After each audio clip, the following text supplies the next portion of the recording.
Hello everybody, I'm OCDsaster, and this is OCDsaster Blue, my Sonic exclusive channel where everything we do here is Sonic related. So if that sounds like something your speed, consider subscribing and checking out some other videos after this one. In today's video, we are doing something a little bit different. We're going to be talking about a multitude of different topics as it relates to Sonic and Sonic media. A lot has happened as of this recording, which is November 17th. First off, I didn't realize November was the month of a lot of anniversaries for Sonic games. It's like the 20th anniversary for Sonic Rush. We just had the Sonic 06 anniversary. We also had Sonic Frontiers and Sonic Forces. So it seems like November is a big release month for Sonic games. So it's safe to say that when the next AAA Sonic title is announced, it'll come out in the month of November. So just happy anniversary to all those games. There's probably even more that I'm not even mentioning right now. So that's one of the lower items on the list. Next is there's a rumor going out there, so take this with a grain of salt. Once again, this is a rumor. I don't think any of the major trades have actually published this yet, such as Deadline or Variety. So you do need to factor that in when you hear this. But it seems like Paramount may have already been officially moving forward with a Shadow the Hedgehog movie. That's right, a Shadow movie, not a TV show like I speculated, along with a Amy the Rose project down the line. So I once again want to say that this has not been officially announced by Paramount or by any of the major trades, so this could just be stuck in that rumor, so let's not get too excited. However, I want to kind of talk about it as if it was official. To me, this makes sense because Keanu Reeves is such a big selling name.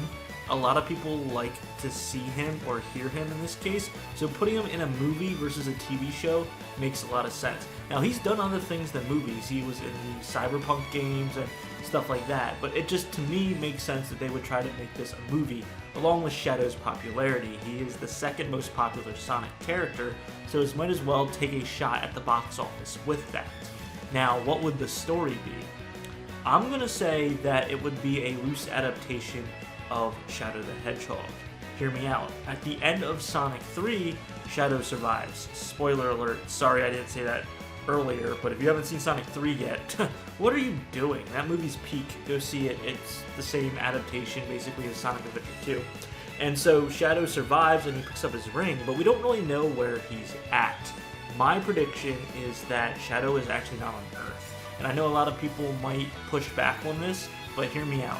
I think Shadow saved the planet, and now he is on a planet that's a little bit darker, that has a few aliens that are a little bit more menacing and malicious. And that would be the Black Comet, right? So this would be I think the Black Comet in the games is like a ship for Black Doom and the Black Arms, which is an alien race, but they could honestly make it a full-on planet, or at least have the Black Comet as part of the planet, and they just send it off when it's ready to attack Earth. So that way, you can have Shadow somewhere else while the events of Sonic Movie 4 are taking place, and he can be trying to fight this extra-dimensional, this outer world sort of threat, being Black Doom. It turns out, by coincidence, Black Doom is tied to Shadow's past, which adds a little bit more of that layer to the Shadow the Hedgehog adaptation. And then while he's on this planet, maybe, I don't think it would be Wisps, that's more of Sonic's thing. Maybe there's like an innocent, like enslaved alien race that he has to save from the Black Arms and liberate them. But then he also has to make his way back to Earth to prevent Black Doom and their minions from invading. Maybe they do invade in the third act and he gets back to the planet, and that's where he meets up with Sonic, and then they quickly take out Black Doom's army. There's many things you can do, but I think those would be very predictable but good story beats to have a Shadow movie with. It would be a good popcorn muncher. The only thing is, Keanu Reeves would be the draw. It wouldn't be Jim Carrey. And normally when you have an actor draw someone into a movie, it's their actual actor. It's not just their voice doing it. But Shadow's popular enough. The Sonic movies have been doing very well. You don't really need Jim Carrey, but he is that extra little flair. But I couldn't see him being in this. What do you guys think? Do you think this rumor of a Shadow movie being in production, or at least starting to be in production, is true? Let me know your thoughts and ideas down below. I know my concept is kind of basic. They could really get creative with it, and there's honestly so many different variations they could do. I'm not saying this is what I want them to do necessarily, but this is what I could see them doing as like the basic outline, the basic plot for the movie. Now, as for the Amy project, it wasn't really elaborated on, but it's most likely going to be a TV show. Amy Rose, I think, is a great character, but not substantial enough to have a full movie. And I think they would just do another TV series like they did with the Knuckles TV series. Maybe have Amy hang out with a human character, which isn't ideal, but if you have enough to play around with, that would be great. It would be awesome if they could, I know this is going to get some flack, some people are going to yell at me for this, but it would be good if they actually had a more feminine-powered story. And I know people are going to go, oh, woke, woke, woke. That's not what I'm talking about. It's just a lot of the Sonic fans are, you know, through the spectrum, right? Male, female, non-binary, trans. There's a whole spectrum of Sonic fans, and it seems like a lot of the movies, TV shows, and stuff, they keep it very neutral, which is why it has such a big fan base, but it does skew a little bit more to the male side. So it would be nice to have a more girl power, girly kind of show, but that doesn't beat you over the head and anyone can still enjoy. I'm not saying it needs to be like men dumb and then it's just all girl power. That's not what I'm saying. And maybe you could introduce Rouge into that series, or you could introduce Blaze. Like, we could do more with it. Cream the Rabbit would probably make the most sense if Cream is not going to be in Sonic Movie 4. What do you guys think? Do you think Amy Rose is getting her own TV show? Who do you think would be kind of like introduced in there? What characters? What would the story be like? I honestly think it could be a variety of different things, and it can be, you know, female-led and female-driven, but not be, you know, a bad idea. I think that's fine, and there should be some female Sonic fan representation going on in these media. Come on, guys, let's do it. So yeah, let me know down in the comments. Next, I wanted to talk about something that is been brewing and gotten a lot of Sonic fans very, very upset, and for good reason. And this is speaking still to the Sonic movie stuff, because the Game Awards are happening soon. They happen every December, and the nominees have come out, and there was a certain video game adaptation movie that was left off. And it was Sonic Movie 3. And in its place was a Minecraft movie, which granted made almost $1 billion, but also such hits as The Last of Us Season 2, and the Devil May Cry anime on Netflix, and the Until Dawn movie. And yeah, we're not happy. And I'm including myself in this because when you look at the Rotten Tomatoes scores, Sonic Movie 3 is better than almost, if not all, of these nominations, but it didn't get nominated, which is absolutely absurd to me. And I personally, I haven't seen Until Dawn, and I haven't seen the Minecraft movie. Minecraft movie makes sense to me because it's so big, and it made such a big footprint in the zeitgeist of culture because of Chicken Jockey and the memes and all that. Like, okay, it's going to be there. It's most likely going to win out of memes alone. But to say, like, the Devil May Cry anime is better than Sonic Movie 3, I watched the first episode of that, and although the animation is great, the voice acting, in my opinion, is quite cringe, and it just is very flat. It doesn't really have personality. It feels very corporatized and very like, strategically placed. And then, like I said, the reviews are not as good as the Sonic Movie 3. So, like, what the heck? Sonic Movie 3 is obviously a video game adaptation of Sonic Adventure 2, and a bunch of other Sonic games as well. There's a lot of representation there.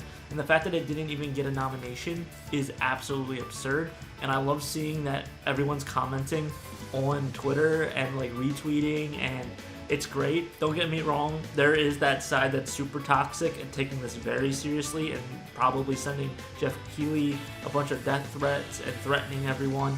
Don't do that. Don't be a crazy fan. Just be a normal fan and just be a little bit upset about this, because there needs to be justice for Sonic. This is kind of atrocious because no one even talks about, you know, the Until Dawn movie. No one even talks about the Devil May Cry anime. People were talking about the Sonic Movie 3 movie for a while because it was hype, it was fun, and it was good. That's the important part. It had quality. So, yeah, what do you guys think? Let me know down in the comments. Do you think Sonic Movie 3 got snuffed, or do you think these nominations are great and everyone's just overreacting? Let me know. I'm really curious because I think the majority of people think that, even that aren't Sonic fans, think that this is a little bit ridiculous. And last but not least, for the Game Awards, I'm ending this one on a banger. There seems to be some a war brewing between fandoms here. The Nintendo sycophants and the Sonic degenerates. Because Sonic Racing Cross World and Mario Kart World are not only competing against each other in one category, but two categories. So they are competing in the family friendly or family fun, whatever category, and also the sports gaming or sports racing game category. So, yeah, Twitter is going to be absolutely insane all the way up until, and then a little bit after once the awards go through. Guys, it's not that deep, it's not that serious, I know, and I understand, but it is kind of funny. And I want to say it's also a really good testament to actually have a Sonic game nominated, and not even a Sonic AAA title game, just a spin-off kart racer. To be competing against Mario Kart is already a huge, win, right? They've already won. They've done a great job. Their sales have looked good. Player count still looks healthy, from what I understand. Now, the bigger question is it going to beat Mario Kart? And if you guys haven't noticed, I talk a lot about Sonic Racing Cross World too on the channel, but I haven't done a video yet on, the comparison between Sonic Racing Cross Worlds and Mario Kart. I've played both, I enjoy both, and I haven't really put my hat in the ring because there's another racing game coming out soon. And you all might hate me because this is a Sonic channel and I'm a Sonic fan, but I think the game coming out is actually going to be better than both of these. But because it doesn't come out until the end of this month, actually I think it comes out in a few days. Holy crap, it comes out Thursday. It just didn't have a chance to get nominated, and that's Kirby Air Riders. Sakurai always makes a very good game, and I have a very strong nostalgia for Kirby Air Riders. So Kirby Air Riders, I think, is actually going to be a great competition for the three of them. So that's what I'm waiting for. I'm not giving my real opinions on Mario Kart and Sonic Racing Cross Worlds until I play Kirby Air Riders and compare all three in that video. And I'm probably going to like all of them for different reasons.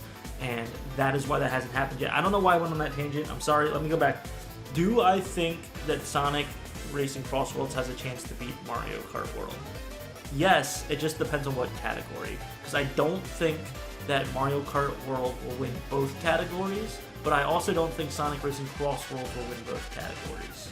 I think one of them is going to get the best racing, and one of them is going to get the best family friendly. And I'm going to tell you my prediction. It's a 50-50 shot.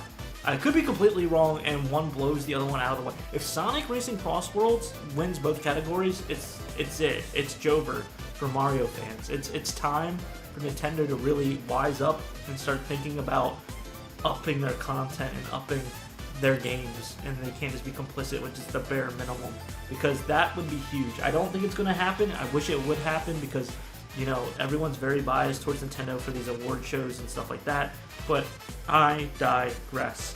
And I'm not even like a crazy Sonic fanboy, right? Like, you guys understand, if you've been on this channel long enough, I'm a very level-headed Sonic fan. I can critique it, I can praise it, but I like to stay right in the middle and base it off of whatever we're talking about. So, with that being said, I can see the Mario Kart game, Mario Kart World, winning the family-friendly category, and Sonic Racing Cross Worlds winning the racing category. I think this because when you look at the mechanics and actually open the hood and look in and check. I tried to do a car analogy. As you can tell, I'm not great with cars because I just completely butchered that.